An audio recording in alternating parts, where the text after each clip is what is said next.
Assalamu Walaikum. Hello friends, how are you? Welcome back to my another video. In this video, I am going to show you how to change default shape color in Microsoft Excel. Let's get started.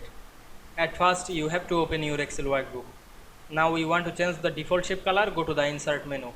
Select the shape drop down menu. Choose any shape. Now I am select the rounded rectangle. Then draw the shape. We can see here the default shape color is blue. Now we want to change the default shape color.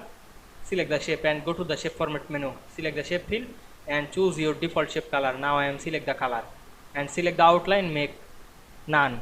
Then click right button, choose set as default shape. Then click outside and go back again insert menu and select another shape and draw the shape. We can see we change the default shape color easily. You can add another shape and check it. I hope you enjoyed my video. Please like, comment, share and subscribe my channel. Thanks for watching.